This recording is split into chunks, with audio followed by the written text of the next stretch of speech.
Salve! Você está no terceiro milênio, e a cultura do terceiro milênio é a cultura racional contida nos livros Universo em Desencanto. E eu, neste momento, vou ler mais perguntas do livro, oitavo volume do Histórico de Perguntas e Respostas de Cultura Racional. Então, 109, a pergunta, que quer dizer transbordamento natural? É o que passa do limite. Exemplo, um copo cheio d'água transbordou naturalmente, passou do seu limite de capacidade. O transbordamento natural é o mesmo do livre-arbítrio? Não. O transbordamento natural é o que passa do limite. E o livre-arbítrio só é o mesmo transbordamento quando há o abuso do livre-arbítrio. Agora, o livre-arbítrio usado para o que é útil e necessário para o progresso da fase racional é o natural e não prejudica. Mas tudo que passa do limite é prejudicial. Existe razão superior ao chamado livre-arbítrio? Não, porque o livre-arbítrio já é uma razão superior. E estivemos aqui conversando no intervalo e alguém perguntou, com o desenvolvimento do raciocínio acaba o livre-arbítrio? E também, se a pessoa é responsável pelos seus atos, então quer dizer que se eu sou comandado, eu não tenho nada com isso? Não tem nada a ver com a história? Eu sou comandado por alguém, então eu não sou responsável? Será que é isso? Vamos esclarecer agora.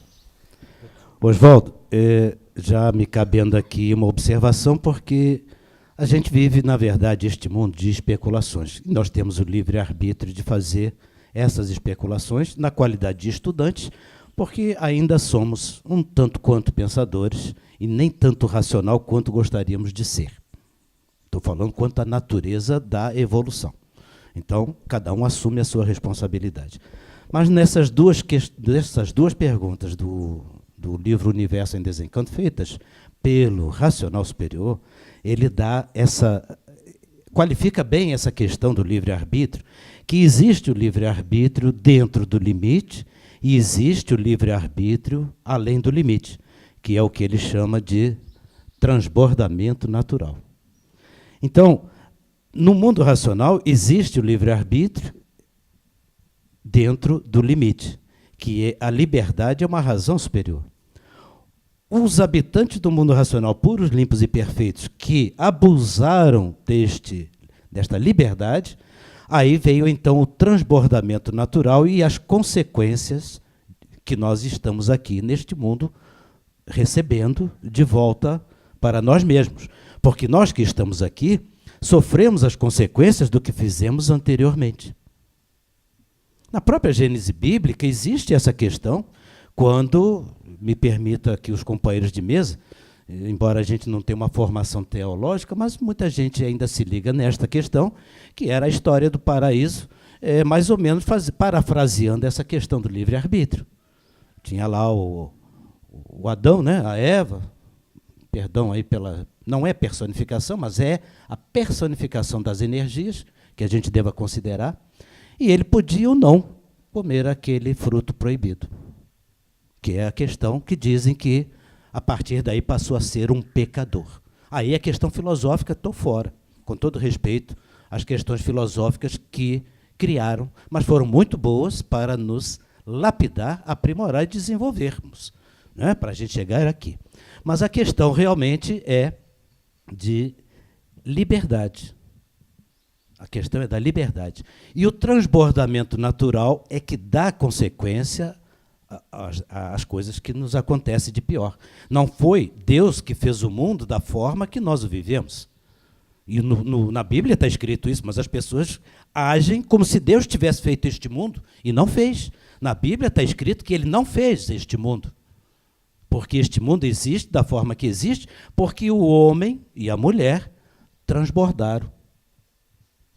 Mas havia uma razão superior para isto, da natureza que nos fez, que nós passamos a ser feitos por duas energias. Mas este é o contexto da Gênese bíblica de um segundo mundo.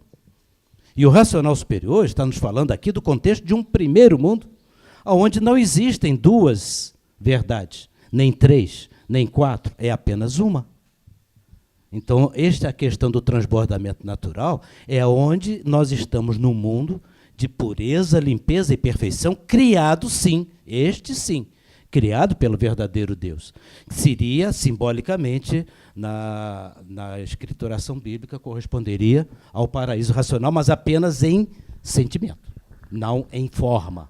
A forma é completamente diferente. O filho vivia no paraíso racional e transbordou, comeu o fruto proibido, saiu do paraíso. Não deixa de ser uma preparação.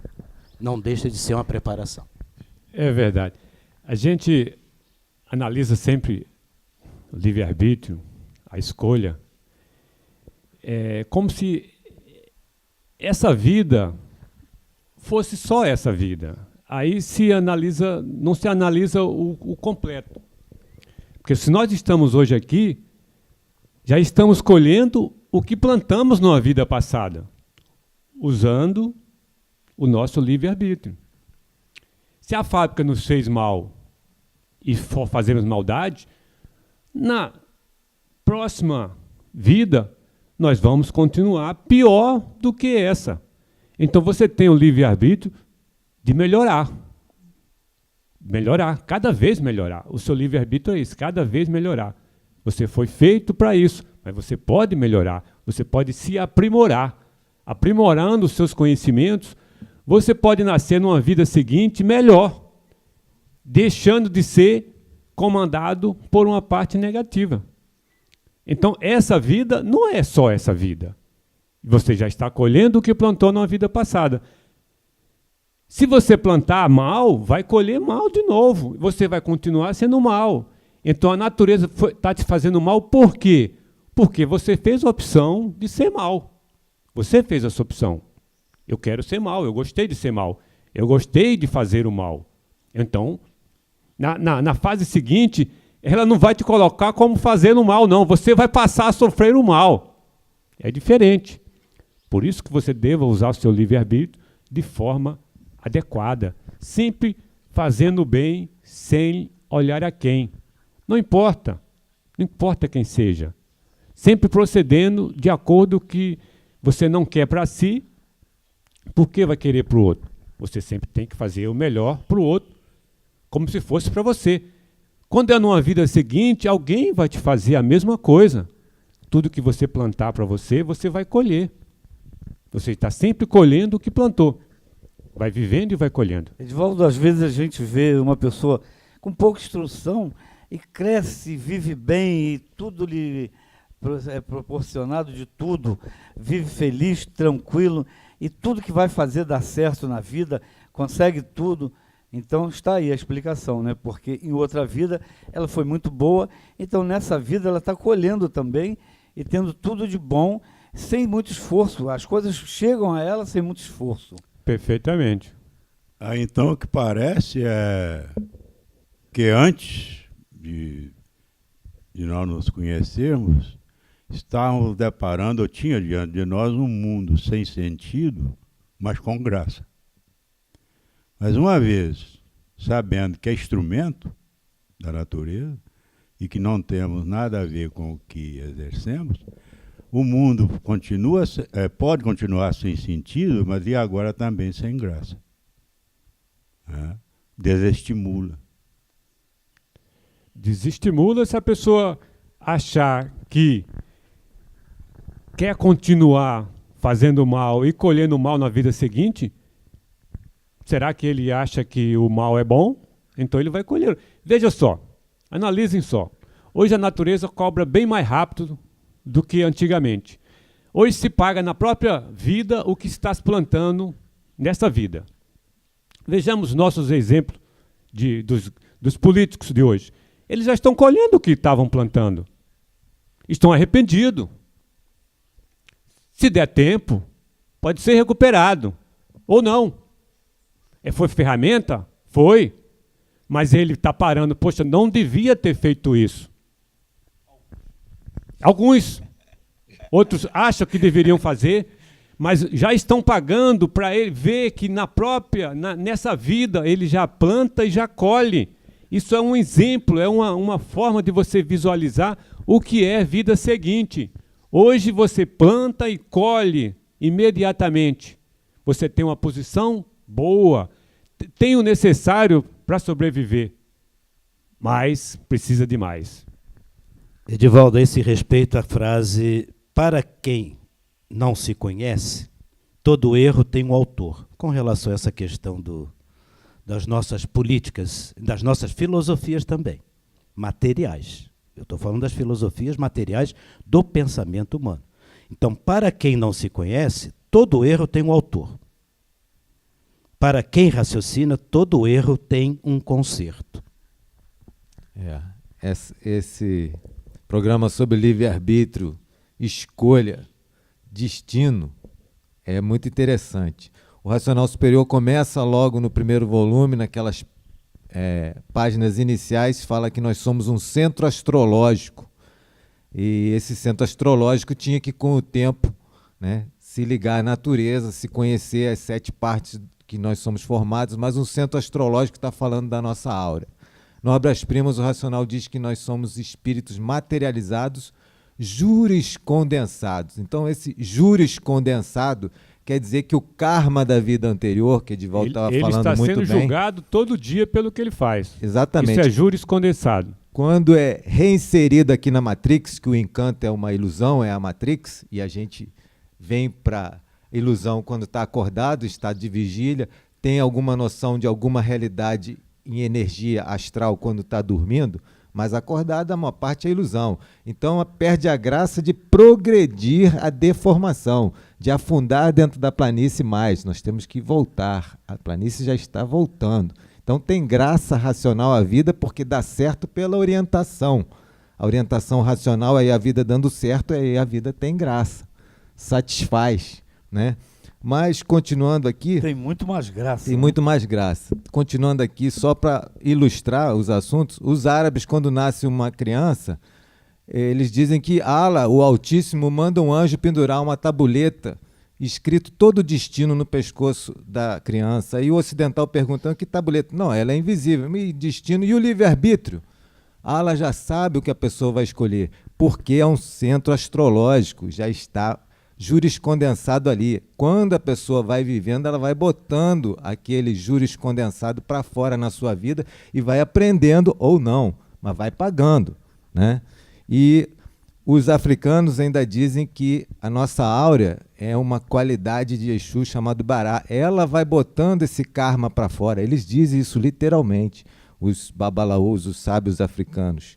A neurociência atual diz que a gente não decide nada conscientemente enquanto animal racional, e sim uma parte do cérebro toma a decisão antes da pessoa ter até noção disso, dessa escolha. Outros dizem, neurocientista, um famoso, Antônio Damasio, português radicado nos Estados Unidos, o livro dele é O Erro de Descartes, de René Descartes. Penso, logo não existo, porque quem é pensador realmente não existe. O racional tem até isso. Quem pensa, quem pensar, morre, né? Então, raciocinando, a pessoa passa a ter consciência racional e aí sim tem uma escolha. Só que a escolha vai ser seguir a orientação racional. A escolha vai ser não usar o seu livre-arbítrio diante de animal racional e inconsciente. Fora do transbordamento natural. Fora do transbordamento natural. A graça da vida racional é exatamente essa, poder escolher dentro do natural. Isso. Transbordou, aí o livre-arbítrio, mais consequências.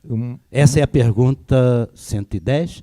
E a 111, provando que o livre-arbítrio é uma razão superior. Não se pode impedir a pessoa de viver no mundo que ela acha que pode viver, que é este segundo mundo. E aí a escolha verdadeira hoje, para quem conhece o primeiro, é voltar, que é raciocinar. E aí cada um vai escolher aquilo que quer melhor para si. E uma conclusão aqui rapidinho. Isso já estava escrito na tabuleta de Alá. Outro filme que é do artifício, mas a natureza induzindo para alfabetizar a população, O Advogado do Diabo. No final do filme, o advogado sabe que o seu empregador é o diabo, até transfigura, né?